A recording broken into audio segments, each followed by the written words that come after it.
Direct question आपको उस governor general से मिल सकता है, तो हम लोग उसके बारे में बात करेंगे। सबसे इम्पोर्टेंट गवर्नर जनरल में से एक है, क्या नाम है, डलहौजी। डलहौजी ने काफ़ी सारे काम किए हैं और डलहौजी के ऊपर सीधे-सीधे क्वेश्चन मिल जाता है आपका एग्ज़ाम के अंदर। हम लोगों ने लॉर्ड वेलेस्ली के बारे में बात की, हम लोगों ने वारन हेस्टिंग के बारे में बात की, कॉर्नवालिस के बारे में, वेलेस्ली के बारे में, हेस्टिंग वन के बारे में बात की। उसके अलावा लॉर्ड विलियम बेंटिक के बारे में बात की, और मैंने बताया था कि लॉर्ड विलियम बेंटिक के बाद सबसे इम्पोर्टेंट जो है वो है आपका Lord Dalhousie, right. So I will discuss about the Lord Dalhousie today, और उसके बारे में डिटेल में बातें करेंगे, क्योंकि डलहौजी एक बहुत ही इम्पोर्टेंट, अपने आप में बहुत इंपॉर्टेंट सेगमेंट है जिस पे हमें बात करनी है।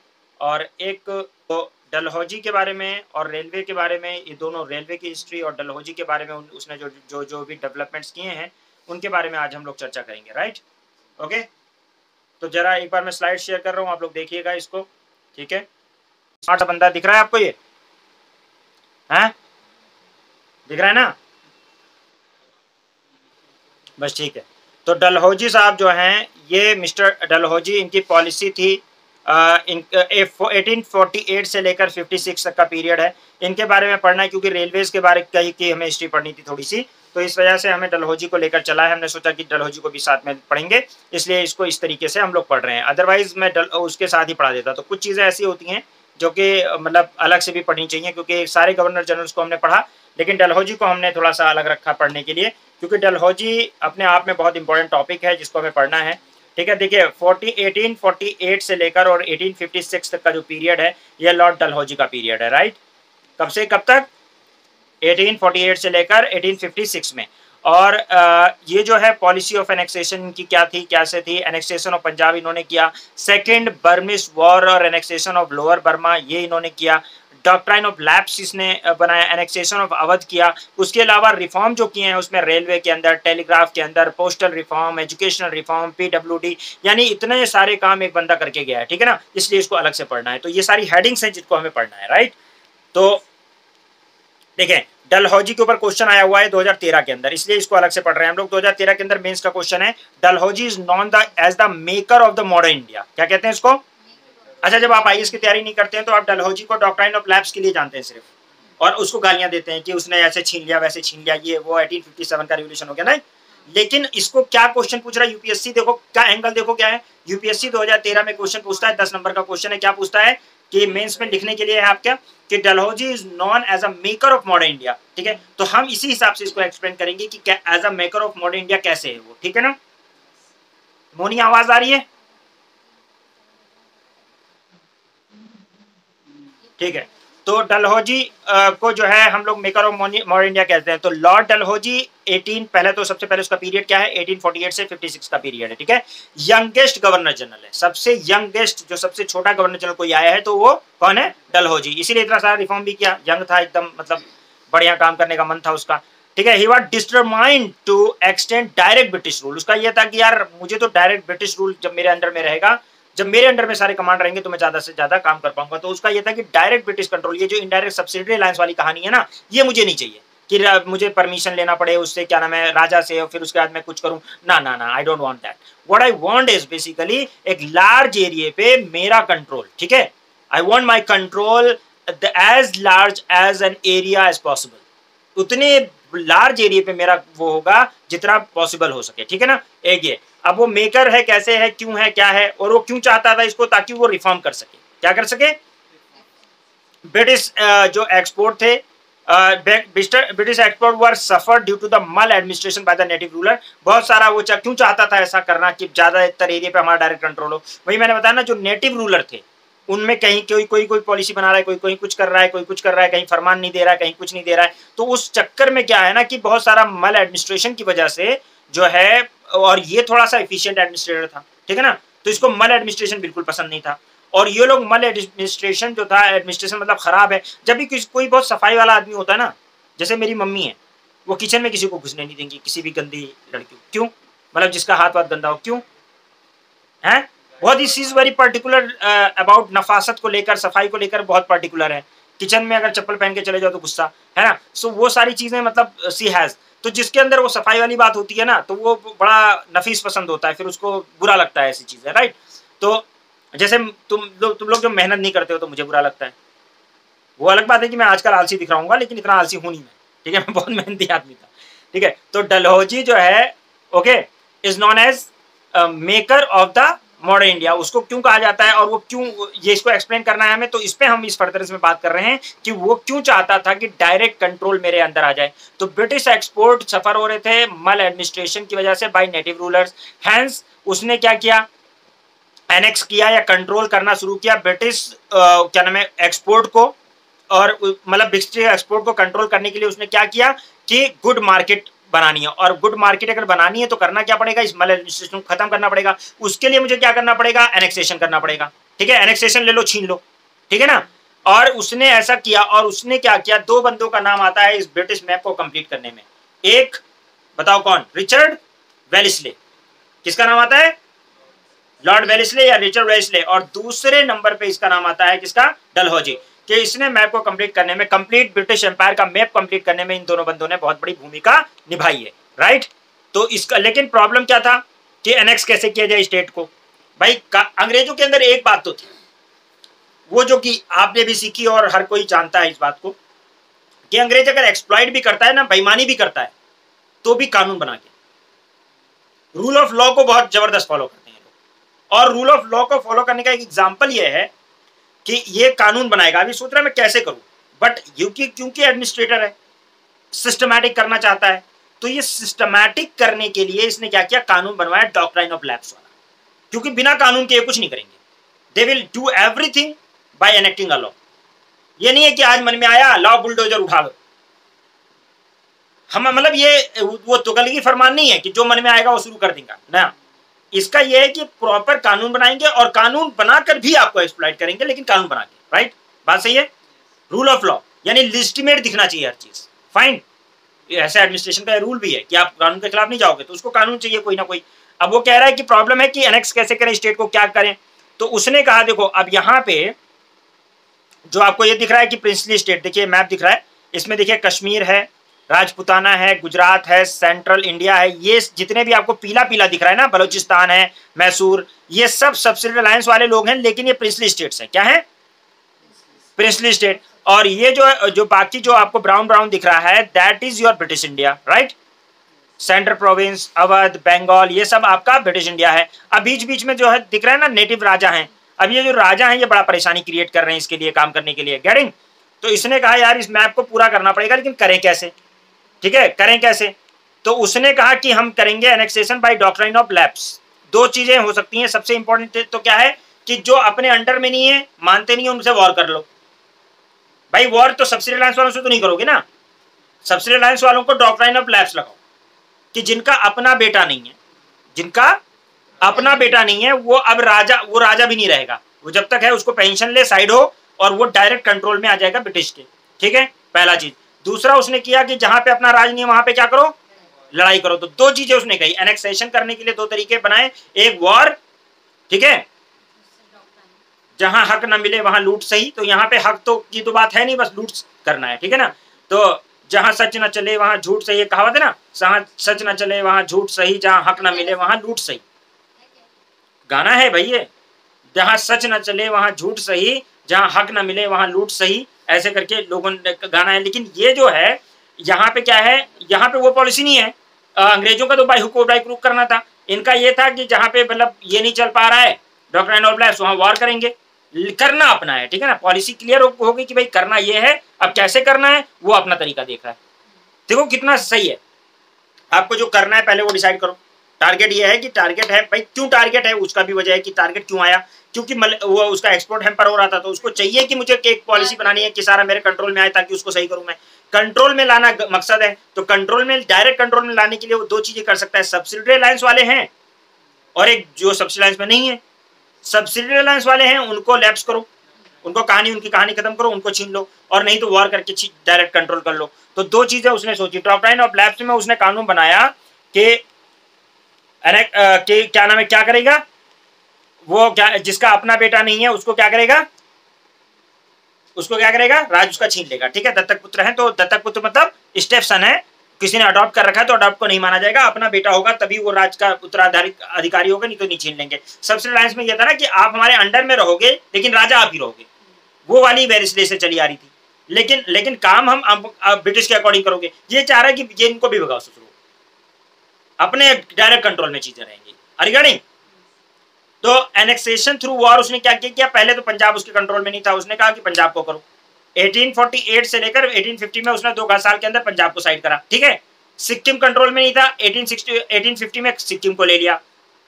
पेगू या लोअर बर्मा है उसको 1852 में ले लिया। ये तो उसने एनेक्सेशन किया वॉर से, किससे, लड़ाई करी और छीन लिया। ठीक है, डायरेक्ट कंट्रोल में आ गए, इतना किया।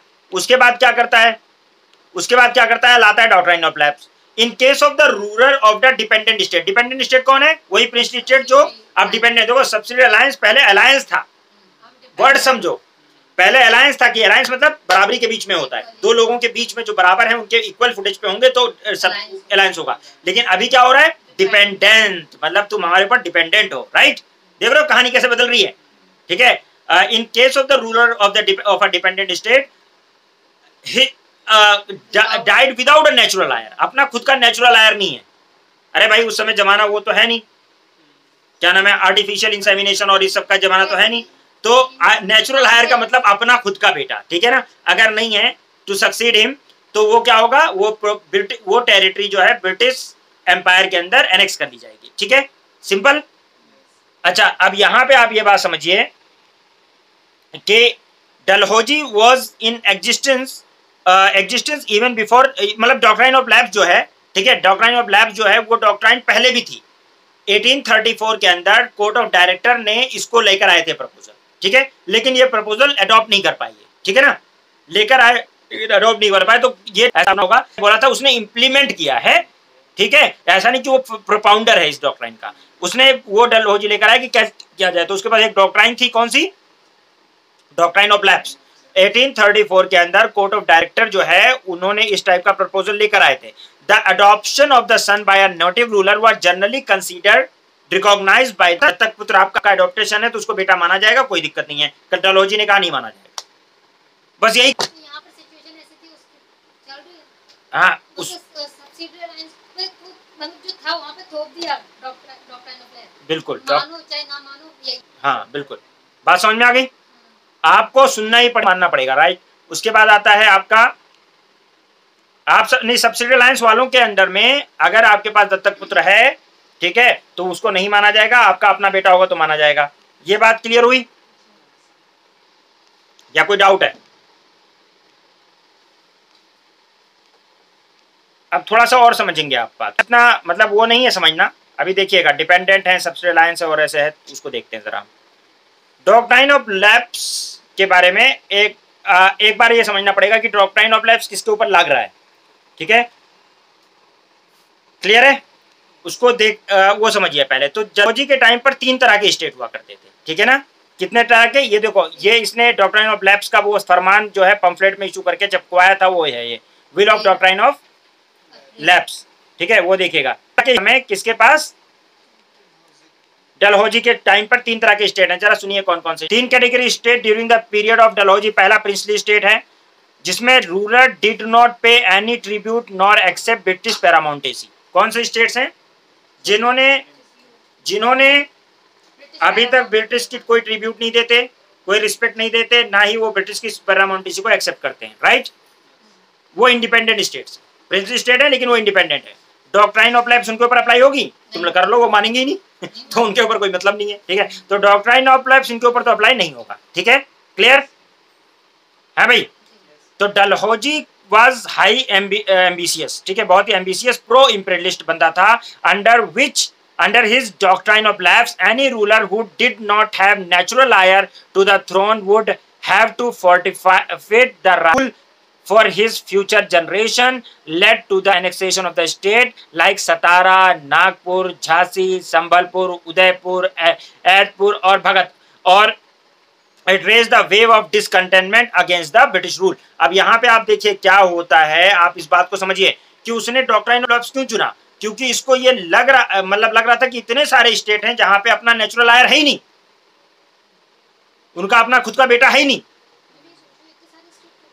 इन्होंने, मुझे तो कुछ कभी कभी ऐसा लगता है, आई एम नॉट श्योर, लेकिन मुझे ऐसा लगता है कि इन्होंने राजाओं के साथ मिल मिलकर, क्योंकि डिपेंडेंट जो राजा थे उनके साथ मिल मिलकर उनको कुछ ऐसी दवाएं खिलाई थी, रियली मतलब ऐसा कुछ किया गया था कि ये आगे इनके वंश ना बढ़ पाए। हाँ, मतलब कोई भी करके ये चीजें करवाई हैं, क्योंकि पता है ये डॉक्ट्राइन ऑफ लैप्स लाने के लिए और ये बेसिस बनाने के लिए इन्होंने पूरी वाइड स्टडी की है पहले, कि मतलब कौन कौन ऐसे रूलर हैं, मतलब ऐसे इतने रूलर या बहुत लंबे टाइम से बनाया गया होगा कि अपना नेचुरल आयर इनका पैदा ना हो, क्योंकि बहुत लंबी पॉलिसी बनाते हैं, प्लानिंग, कि इनका अपना नेचुरल आयर ना हो, क्योंकि इसको बेसिस में बनाने के लिए जहां पे उन राजाओं के पास 20-20 रानियां हैं, एक बच्चा पैदा नहीं हो रहा, इसका मतलब कुछ किया गया है उनके साथ, जिसकी वजह से मतलब उनके देखो कितने सारे स्टेट थे, सतारा, नागपुर, झांसी, संबलपुर, उदयपुर और दुनिया भर के भगत, एडपुर, ये इतने सारे स्टेट जिनके नहीं थे, और मतलब इतना ज्यादा लोग थे, इसीलिए तो, और राजा के अपने नेचुरल आयर नहीं है, तो इस वजह से उसको बेसिस बनाने के लिए भी तो इनको एक बड़ा स्कोप चाहिए, नहीं तो कहीं एक दो राजा होते यहाँ पे। अब मुगलों के साथ ये चलने वाली नहीं थी, पता नहीं कैसे, मुगलों के पास तो लाइन लगी रहती थी, तो वहां पे चलती नहीं, चलती यहाँ पे, और इनको कुछ किया गया होगा ऐसा, पता नहीं, बट इसका कोई प्रूफ नहीं है, तो आई कांट से कि ऐसा कुछ हुआ होगा, लेकिन ऐसा था कि बहुत सारे लोगों के पास अपने आयर नहीं थे। 3 कैटेगरी की स्टेट में मैंने बताया, पहला कैटेगरी जो ट्रिब्यूट नहीं पे करते हैं, दूसरी कैटेगरी, ठीक है, दूसरी कैटेगरी कौन सी है, जो ट्रिब्यूट पे करते हैं, एक्सेप्ट करते हैं ब्रिटिश पैरामाउंटेसी के लिए, इसे उनको प्रोटेक्टेड एलाइज कहा जाता है, ठीक है, परमिशन, लेकिन इनको परमिशन की जरूरत पड़ती है किससे, बिफोर एडॉप्टेशन, अगर ये एडॉप्टेशन करते हैं, ठीक है ना, क्या करते हैं, एडॉप्टेशन करते हैं, तो इनको परमिशन की जरूरत पड़ती है किसकी, ब्रिटिशर्स की, कि भाई हम इस बंदे को अडॉप्ट करना चाहते हैं, ठीक है ना, ओके। थर्ड प्रिंसली स्टेट जो होते हैं वो कौन है, रूरल, या जो इंस्टॉल करते हैं, मतलब rural place installed by the Britishers. Third ruler वो है जिनको खुद ही इंस्टॉल किया है, मतलब ब्रिटिशर्स ने अपनी तरफ से अपॉइंट किया है, उनका कुछ राज हो गया था, वो डिपेंडेंट है, ठीक है ना। तो सब्सिडी अलायंस वाले ये दोनों ही हैं, मतलब एक तरह से डिपेंडेंट भी हैं, तो एकदम डिपेंडेंट है वो, तो मतलब इतने टाइम में हो गया, जो सब्सिडी अलायंस थे उसमें से ज्यादातर डिपेंडेंट हो गए, क्यों, क्योंकि उनको राजा ही, उनको अंग्रेज ही अपॉइंट करवा रहे हैं, तो वो सब डिपेंडेंट हो गए, ठीक है ना। तो डॉक्ट्राइन ऑफ लैप्स किसके ऊपर, मतलब वहां पे परमिशन ले रहे हैं अडॉप्टेशन से पहले, किसमें, प्रिंसली स्टेट में, जो कि ट्रिब्यूट पे कर रहे हैं, लेकिन पूरी तरह से इनके अंडर में नहीं है, जो डिपेंडेंट है, उनको बोला कि अब इनको डिपेंडेंट ना कहो, ये तो सब डायरेक्ट हमारे कंट्रोल में है, खत्म करो बात को, ठीक है, तो इनके ऊपर डॉक्ट्राइन ऑफ लैप्स अप्लाई कर दिया, गेटिंग, और सभी डिपेंडेंट बना दिया था 99% लोगों को, तो ठीक है ना, क्लियर है। तो डॉक्ट्राइन ऑफ लैप्स में क्या था, मैंने क्या बताया, देखो, the doctrine of lapse introduce to extend British territory in India, the brain child of the hardcore imperialist, ठीक है, lord Dalhousie, the doctrine of lapse clearly state that the dependent और सब्सिडियरी स्टेट, ठीक है, would pass into the British hand if the ruler died without a natural successor. The right to adopt children was not accepted. Satara, Sambalpur, Jhansi, Nagpur were annexed during under this policy. ठीक है, okay. अच्छा, यहाँ पे आपको ये एक बात और बताता हूँ डलहौजी का। अब रिफॉर्म से पहले कुछ ऐसे भी स्टेट थे ना, यानी डलहौजी जो है वह मतलब इतना वो था कि नहीं, कानून बना के, अगर कानून है तो कानून के हिसाब से काम होगा, कि कुछ राज्यों को उसने ऐसे हड़प लिया, समझिएगा, जिनके नेचुरल आयर उस समय नहीं दिख रहे थे, लगा कि नेचुरल आयर नहीं है, हड़प लिया, एनेक्सेशन कर लिया, ठीक है ना। लेकिन कुछ दिनों बाद कुछ लोगों ने आके क्लेम किया कि हम उनके नेचुरल बेटे हैं, किसके, राजा साहब के, क्लेम किया कि हम उनके नेचुरल बेटे हैं, हमने, मतलब हम उनके सक्सेसर हैं, आपने कैसे एनेक्स कर लिया, हम जिंदा हैं, आपने इन्वेस्टिगेशन ही नहीं किया, हम लोग यहाँ थे, वहां थे, वहां थे। उन्होंने कहा ठीक है, if you are the natural son, ठीक है, 2 राज्यों में ऐसे क्लेम हुआ और उसने उसको रिस्टोर किया, रिस्टोर मतलब उनको दे दी पावर कि ठीक है तुम रहो, क्यों, क्योंकि कानून नहीं है, तो इतना मतलब कानून को फॉलो करने, मतलब कानून में भी अगर बना देता कि नहीं हम ऐसे ही छीन लेंगे, तो वो नहीं करेगा, लेकिन उसने ये बाय प्रिंसिपल लॉ के अकॉर्डिंग, अगर वो किसी ने मतलब वो मांगा अकॉर्डिंग टू लॉ, तो उसने दिया। ब्रिटिश पार्लियामेंट, जिस ब्रिटिश पार्लियामेंट से ही सारा अप्रूवल है, ठीक है ना।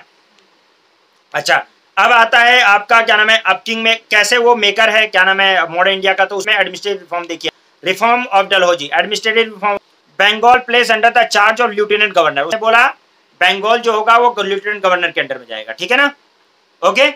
और जो न्यूक्लियर एक्वायर्ड जो टेरिटरी होगी, जिसको नई ली हमने अभी एक्वायर किया है लड़ाई से, वो किसके अंडर में होगा? सेंटर के अंडर में होगा। सेंट्रलाइज्ड उसने कंट्रोल रखा, यानी गवर्नर जनरल सेंटर में रहेगा, उसके नीचे कमिश्नर्स रहेंगे, उससे नीचे टेरिटरी रहेगी। तो उसने मतलब इस तरीके से क्लासिफिकेशन एडमिनिस्ट्रेटिव रिफॉर्म में किया कि मतलब जो सेंट्रल एडमिनिस्ट्रेशन है वो कौन है? एक्चुअल में गवर्नर है, गवर्नर जनरल है जो सेंट्रल एडमिनिस्ट्रेटर है। और इसलिए बंगाल के अफेयर्स को देखने के लिए उसने लेफ्टिनेंट गवर्नर बनाए, कमिश्नर बनाया, ठीक है ना, और नीचे उसके टेरिटरी को देखने के लिए। मिलिट्री में भी रिफॉर्म किया उसने मिलिट्री में क्या उसको देखिए आप। मिलिट्री में देखिए, मिलिट्री में increase the strength of the European soldier in the Indian army. Indian army में क्या किया उसने? यूरोपियन सोल्जर्स को भरा, ठीक है। और साथ में उसने ही ये शुरू किया है मार्शल ट्राइब वाला कहानी। मार्शल जो लड़ाकू ट्राइब्स हैं उनके रेजिमेंट बनाने वाला, जैसे राजपूताना, ये वो जो है ना, ये जो रेजिमेंट बनते हैं अकॉर्डिंग टू मार्शल, कि मतलब ये लड़ाका ट्राइब है, सिख रेजिमेंट, ये रेजिमेंट, वो रेजिमेंट जो बनाने की बात की है वो इसी ने शुरुआत की, कि मतलब उनको उसकी, हाँ तुम मराठा हो, तुम ये यू आर द सोल्जर, और इस उसमें तो उनको मतलब मार्शल ट्राइब को रेजिमेंट के रूप में बनाने वाला वो है, देख रहे हो। और उनको उस तरह का ड्रेस कोड और वो सब चीज देने वाला कि हाँ तुम मार्शल ट्राइब हो लेकिन you are under the British, तुम। और आज भी वो चीज है, राजपुर, आपको पता है राजपूताना राइफल, आसाम राइफल, ये वो चल रहा है ना, यादव है ना ब्रिगेड, और ब्रिगेड बहुत सारी चल रही है। तो ये उसने किया। उसके बाद में फिर क्या किया? एजुकेशन रिफॉर्म में आपको पता है Wood dispatch, Magna carta of the education. India के अंदर जो है 1854 के अंदर चार्ल्स वुड डिस्पैच, जो कि मैग्ना को मैंने डिटेल में बताया है, ठीक है ना। एंग्लो वर्नाकुलर स्कूलिंग वगैरह की जहाँ पे बात हुई थी कि इंग्लिश होनी चाहिए हायर लेवल पे और लोअर लेवल पे इंडियन लैंग्वेज, वर्नाकुलर लैंग्वेज में एजुकेशन हो। 3 यूनिवर्सिटीज स्टेब्लिश की उसने, ठीक है ना। प्रेसिडेंसी कॉलेज बनाया, ठीक है, लंदन कॉलेज की तरह से, जैसे लंदन यूनिवर्सिटी है उसके तरह से इसने प्रेसिडेंसी कॉलेज बनाए। और उसके अलावा आपको पता है खुद इंजीनियर था ही, सिविल इंजीनियर था ना डलहौजी, तो उसने जो है आपका IIT रुड़की बनाया।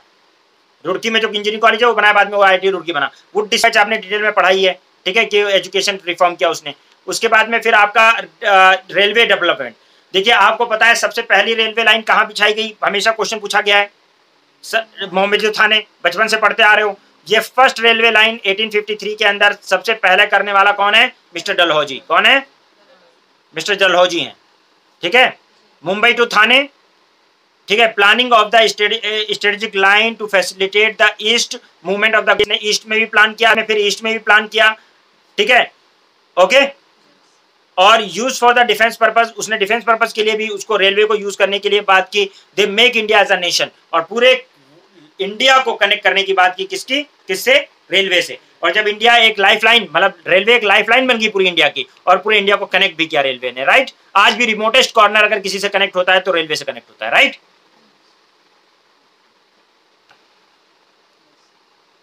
200 साल का वो मना रहे हैं ना, देख रहे हैं आप। फर्स्ट ट्रेन देखिए, east India railway first train, देख रहे हो ना, of east India Indian railway, पहली ट्रेन ईस्ट इंडियन रेलवे की है।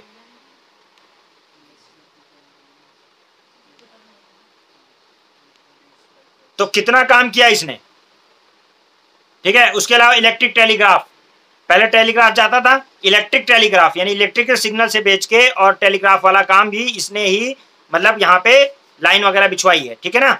ही is known as father of electric telegraph, क्या जाना जाता है? Father of electric telegraph in India, okay. 14,000 mile telegraph line इसने बिछवाई थी, 14,000 माइल टेलीग्राफ लाइन इसने बिछवाई थी, कलकत्ता से पेशावर तक, पहुंचा रहा है कलकत्ता से, ठीक है ना, पाकिस्तान तक।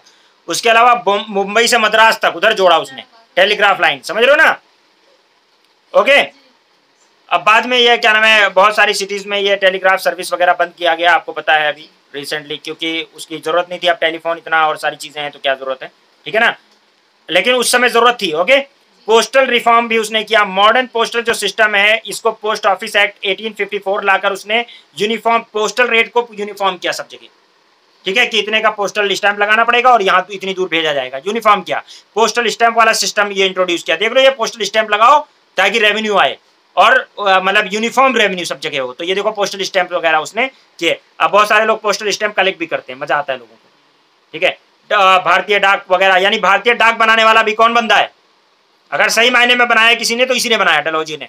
फ्री है पब्लिक वर्क डिपार्टमेंट, आप तो जानती हैं पीडब्ल्यूडी, जितने गड्ढे खुदे हैं, आज खुदा, आज जहां खुदा है ठीक है, नहीं तो कल हम खोद देंगे। तो ये, और जितने रोड बने हैं टूटे फूटे, पीडब्ल्यूडी वैसे अच्छे रोड बनाता है, सिर्फ पीडब्ल्यूडी बड़े अच्छे रोड बनाता है, इसमें कोई शक नहीं है। रेलवे वाले अच्छा नहीं बनाते हैं, ऐसा मतलब हमारे कौवापुर में है कि जहां तक पीडब्ल्यूडी का रोड है वहां तक बड़ा अच्छा, कुछ रेलवे का थोड़ा सा रोड है वो इतना खराब है, और उन्होंने लिख दिया है कि यहाँ से रेलवे का रोड स्टार्ट होता है, यानी कि हमारी जिम्मेदारी नहीं है, रेलवे डिपार्टमेंट का है जिम्मेदारी, ठीक है। पीडब्ल्यूडी की रोड जहाँ पे है वहाँ ठीक है। तो इस तरह से उन्होंने मतलब किया, लेकिन यहाँ पे पब्लिक वर्क कहीं कहीं पे ये पब्लिक वेस्ट डिपार्टमेंट साबित होता है, लेकिन फिर भी वर्क के लिए, काम करने के लिए ये बहुत इंपॉर्टेंट है। ये भी father of public work department भी कहा जाता है इसको। इसने एक सेपरेट पीडब्ल्यूडी बनाया, ठीक है, लार्ज फंड स्पेंड किया पब्लिक वर्क पे, बहुत सारा पैसा, कंस्ट्रक्शन, गंगा कैनाल का कंस्ट्रक्शन करवाया, इरिगेशन पर्पज से ब्रिज बनवाया, रोड बनवाया, ठीक है, इतना सारा काम करवाया किसने? डलहौजी ने, समझ रहे हो। और उसके अलावा कॉमर्शियल रिफॉर्म इसने क्या क्या किए? उसने फ्री ट्रेड, मतलब following free trade principle, open Indian port for the world wide trade, world wide trade के लिए पूरा मतलब कॉमर्शलाइजेशन कर लो वर्ल्ड वाइड ट्रेड के लिए खोल दिया, ठीक है ना। हार्बर ऑफ कराची, बॉम्बे, कलकत्ता, ठीक है, इसको डेवलप किया। लाइट हाउसेज बनवाए, कंस्ट्रक्ट करवाए हाउसेज, और ठीक है, लाइट हाउसेज बनवाए, यानी मतलब नहीं किया, इसको अलग से पढ़ने की जरूरत इसीलिए है क्योंकि इसने दुनिया भर के काम कर डाले उतने दिनों में, ठीक है ना। और इतना काम करने के लिए इसको क्या चाहिए था? हर जगह कंट्रोल, इसलिए डॉक्ट्राइन ऑफ लैप्स लाया था। लेकिन लोग इसको किस लिए जानते हैं? सिर्फ डॉक्ट्राइन ऑफ लैप्स के लिए। आप जब इतनी कहानी लिखोगे तो क्या आपको 10 नंबर भी नहीं देगा यूपीएससी? हैं? अगर इतनी कहानी लिखोगे, थोड़ा अपने वर्ड्स में लिखोगे भी, तो मैंने बताया ये 10 नंबर का क्वेश्चन था जिसका मैं आंसर दे रहा था, राइट। तो इतनी सारी आप चीजें लिखो कि ये इसका भी फादर, इसका भी फादर, इसका भी फादर है, यंग था तो सबका फादर बन के बैठा था काम करने का बड़ा वो होता है इसको, ठीक है। सो कुल मिलाकर डलहौजी, लेकिन डलहौजी को अगर आप कभी सुनते हो, ये हिल स्टेशन डलहौजी आपने सुना होगा, बना, ठीक है, डलहौजी हिल स्टेशन है। डलहौजी का नाम पब्लिक वर्क डिपार्टमेंट से लेकर रेलवे तक में बड़ी रिस्पेक्ट से लिया जाता है। आप इसको ना समझे कि मतलब हम लोग जो कम नॉलेज वाले लोग हैं, यानी जो लोगों ने हिस्ट्री नहीं पढ़ी है, जिनको नहीं पता है उसने क्या और काम किए हैं, वो लोग पेट्रियोटिक हो गए, उसने हमारे डॉक्ट्रिन ऑफ लैप्स अकेडमी, अबे तुम्हारे नेटिव राजा कर क्या रहे थे? हैं? उसको तो पहले से एनेक्स कर लेना चाहिए था। नेटिव राजाओं ने कौन सा कुछ काम किए थे कुछ खास? अपने ही अय्याशियों में गुम थे वो। कभी क्या नाम है, कभी भी लग रहा था कि कोई भी राजा अपने पिटी इंटरेस्ट के अलावा कुछ और सोचता था? ज्यादा तो मतलब रेयर एक दो राजा है, मैं सबकी बात नहीं कर रहा, बट एक दो होते थे इक्का दुक्का, वो भी उनका कोई इंडिया विजन नहीं था किसी का। यहां तक कि रानी लक्ष्मीबाई थी, उनका भी कोई इंडिया विजन नहीं था। अगर आप कहो कि रानी लक्ष्मी का इंडिया विजन था, नहीं, वो मैं अपनी झांसी नहीं दूंगी, she was saying this only, ठीक है।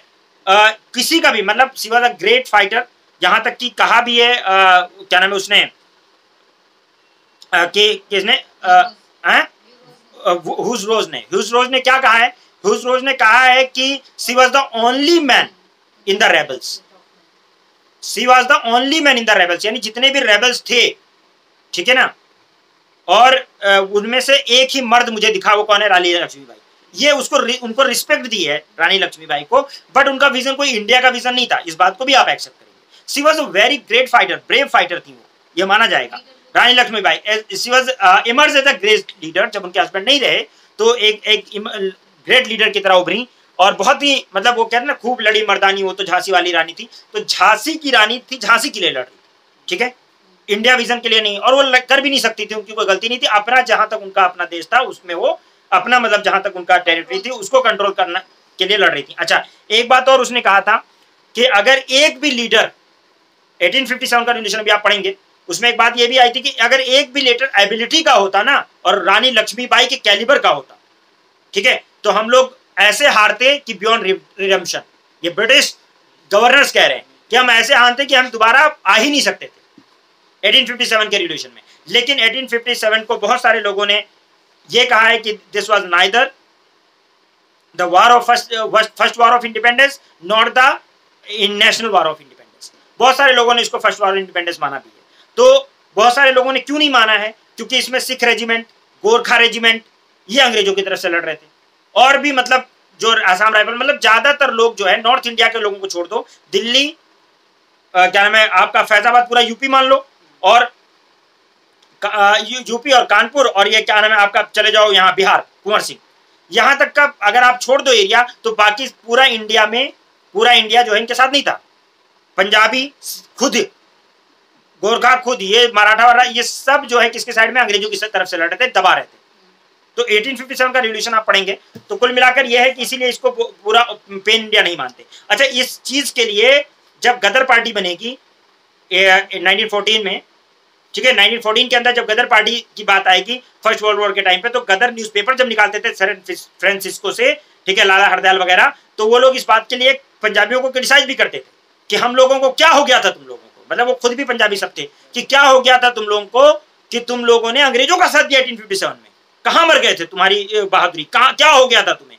तो ये इसके लिए वो मतलब एक वो लिखते हैं, ठीक है, दुबई लाइन्स। तो कुल मिलाकर ये समझ में आता है कि 1857 का जो रिवॉल्यूशन है उसमें जो भी लोग लड़े हैं, या बहुत सारे जो राजा थे उसमें मतलब कुछ लोगों को छोड़ दिया जाए तो बहुत सारे लोग अपने पिटी इंटरेस्ट के लिए भी लड़े, और बहुत सारे राजा जो हुआ करते थे, जो नेटिव रूलर्स थे, वो सिर्फ अपने पिटी इंटरेस्ट के बारे में सोचते थे, अपनी राज ना चली जाए उसके बारे में सोचते थे, जनता के बारे में उनका कोई ख्याल नहीं था। डेवलपमेंट में वो हमेशा हर्डल ही बनते थे, कोई डेवलपमेंट का भी काम नहीं करते। तो अंग्रेजों का विजन भी लूटने का ही था, कोई ऐसा नहीं कि वो हमारे लिए बड़ा अच्छा कर रहे थे, लेकिन कुछ कुछ गवर्नर जनरल आए हैं जिन्होंने दोनों वे में सोचा कि डेवलपमेंट भी होगा, तो मतलब ये नहीं भूलना चाहिए जैसे हम लॉर्ड विलियम बेंटिक के बारे में सोचते हैं कि ठीक है उन्होंने बहुत सारे अच्छे काम किए, लेकिन ये नहीं भूलना चाहिए कि एट लास्ट वो गवर्नर थे तो अंग्रेज की।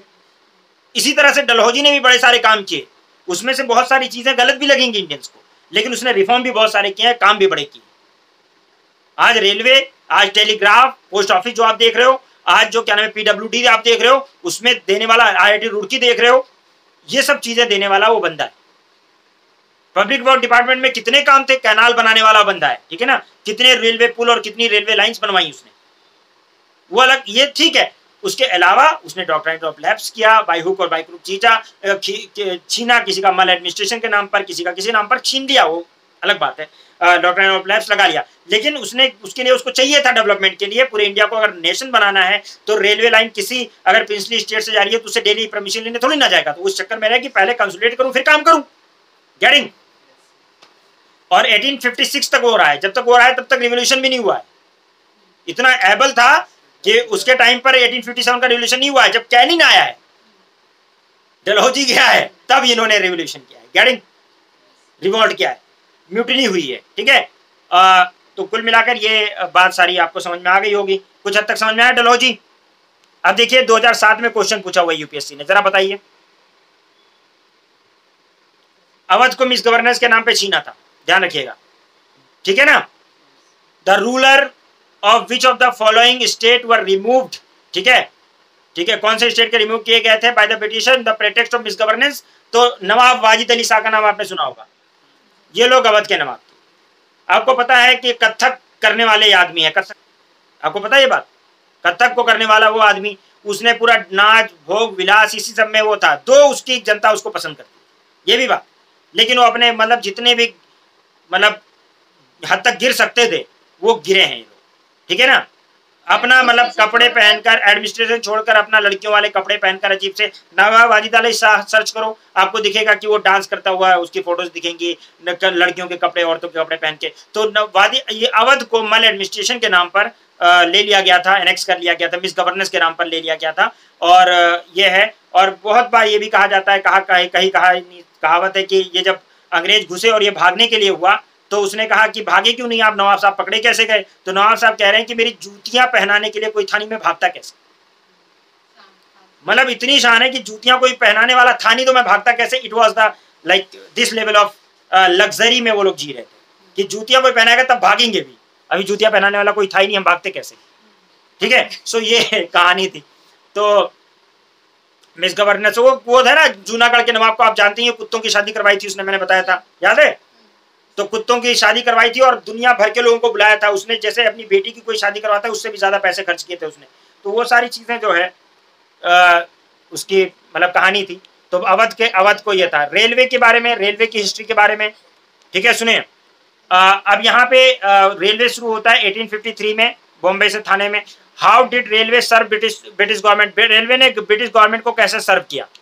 तो ब्रिटिश देखिए इसमें थोड़ा सा हम लोग इस बात को क्रिटिसाइज भी करें ना थोड़ा सा, तो देखें रेलवे कैसे किया, इन्वेस्टमेंट ब्रिटिश कैपिटल से हो रहा है, आप हमारा पैसा ले जा रहे हो ब्रिटेन में, वहां से उसको कैपिटल के फॉर्म में इन्वेस्टमेंट करवा रहे हो इंडिया में, आप बोल रहे हो कि ये ब्रिटिश कैपिटल है, अब इसके हमें इंटरेस्ट देना पड़ेगा, इसका रिटर्न। तो एक तो इन्वेस्टमेंट हो रहा है जिससे इंडिया कर्जे में आ रहा है और इंडिया को देना पड़ेगा। रॉ मटेरियल सप्लाई कहां से हो रहा है, हाँ, from sourcing area two port, port तक पहुंचा रहे हैं रॉ मटेरियल, यानी आराम से इंग्लैंड ले जा सकें, ठीक है। ब्रिटिश गुड आराम से इंडियन मार्केट में पहुंच सके, हर रिमोट एंड कॉर्नर में पहुंच सके, स्ट्रेटेजिक पर्पस सर्व हो सके, ठीक है ना, और हैवी इंडस्ट्रीज को इंग्लैंड के इससे फायदा हो सके, ठीक है। इंपैक्ट क्या हुआ रेलवे का इंडिया के अंदर, ठीक है, वी आर डेवलपिंग, इसमें ये क्या कहते थे, हम लोग डेवलप कर रहे हैं इंडिया को, क्या कर रहे हैं, we are developing India through railway, जबकि रॉ मटेरियल हमारा, ठीक है, सब कुछ हमारा, mostly export through the railway, जितने भी मतलब रॉ मटेरियल थे वो एक्सपोर्ट होते थे रेलवे के थ्रू,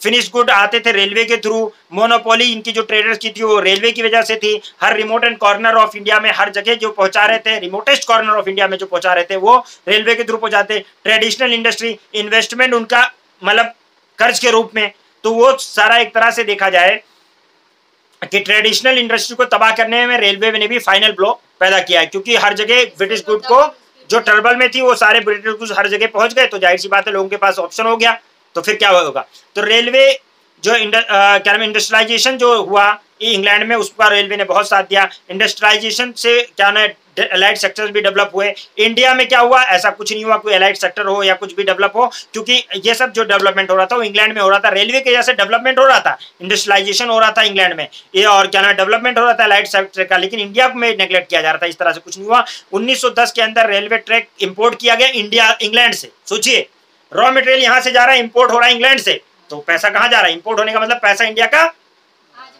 इकोनॉमिक ड्रेन, ठीक है। 1940 में इंजन मशीनरी, 1940 के अंदर इंजन और मशीनरी भी इंपोर्ट हो रही है कहां से, इंग्लैंड से। ये चाहते तो यहाँ पे नहीं डेवलप कर सकते टेक्नोलॉजी, इतना टाइम में कर सकते थे लेकिन नहीं किया, ठीक है, क्योंकि अंग्रेज को पहुंचाना था। Who was the investor of capital, कौन इन्वेस्टर था, ब्रिटिश गवर्नमेंट एंड बिजनेसमैन। इनको एश्योर्ड डिविडेंड दिया जाता था, इंसेंटिव 5% का डिविडेंड दिया जाता था, एश्योर्ड। मतलब बताओ एश्योर्ड करने का मतलब क्या है, कि मतलब घाटा लग ही नहीं सकता, इनको क्लियर है, और घाटा भी लग रहा है तो भी आपको तो मिलेगा, ठीक है। From where does the dividend paid, कहां से पेड किया जाता था डिविडेंड, इंडियन पीपल टैक्स से।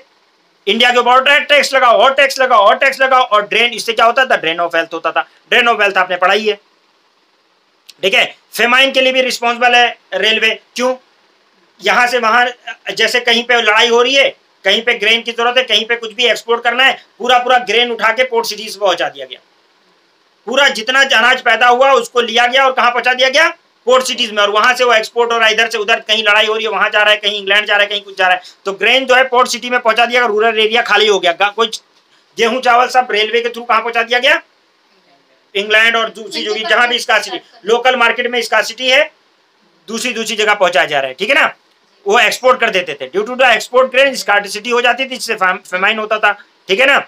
और उसके अलावा पीजेंट्स को कैश क्रॉप उगाने के लिए कहा जाता था कि कैश क्रॉप उगाओ, ठीक है, समझ रहे हो।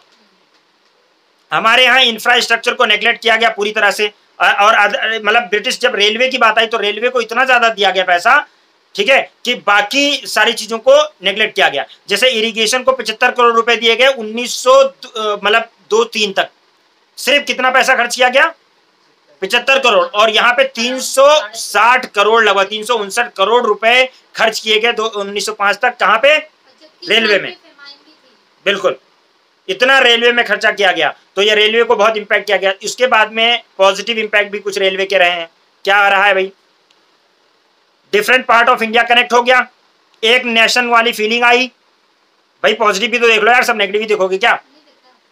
पॉजिटिव ये है कि देखो, एक तो ट्रेड एंड कॉमर्स का देखें तो people different part of India से एक दूसरे से मिलने लगे। गांधी जी भी भारत दर्शन के लिए रेलवे से ही घूम रहे थे, पूरे इंडिया को देख रहे थे, ठीक है ना।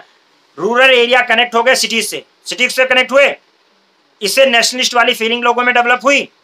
एक दूसरे के जो सोशल कस्टम थे, ऑर्थोडॉक्स कस्टम थे, जब दूसरे से कनेक्ट हुए तो उनको समझ में आया यार ये तो गलत है, उसको चैलेंज भी किया गया, ठीक है ना।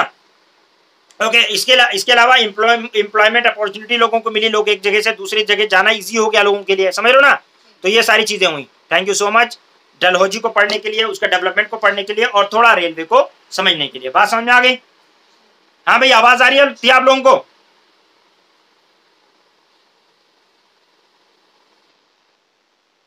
आ रही है आवाज? यानी मतलब चलो इतनी देर आवाज लगातार आ गई तो इसमें कोई बुरी बात नहीं है, चलो अच्छा है।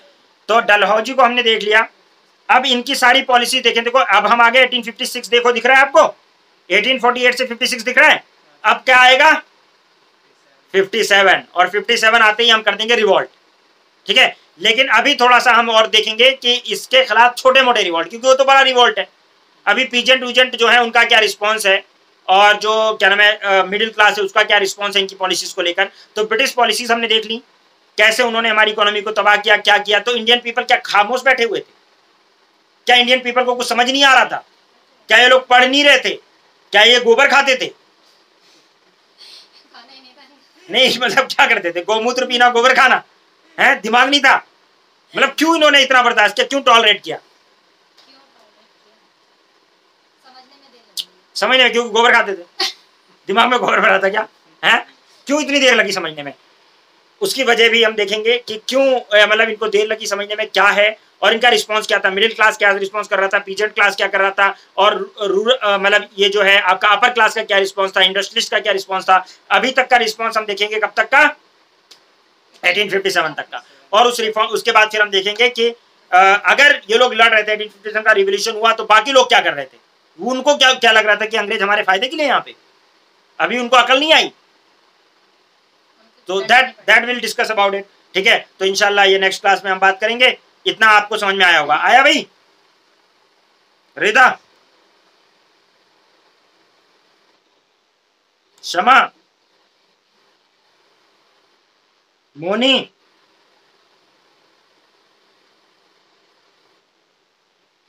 सबसे हल्का तुमने ही बोला है। मतलब रिदा के पैर में दर्द है फिर भी वो तेज बोल रही है, तुम इतना स्लो, क्या हुआ? ईशान की तबीयत ठीक है? चलो ठीक है। तो तुमने सबसे स्लो बोला क्यों? तुम्हें नहीं समझ में आया क्या? कम समझ में आया क्या?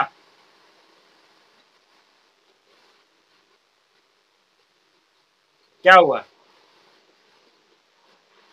हाँ, थोड़ा अच्छा फोन कर रहा हूँ। ठीक है, अच्छा, सलाम।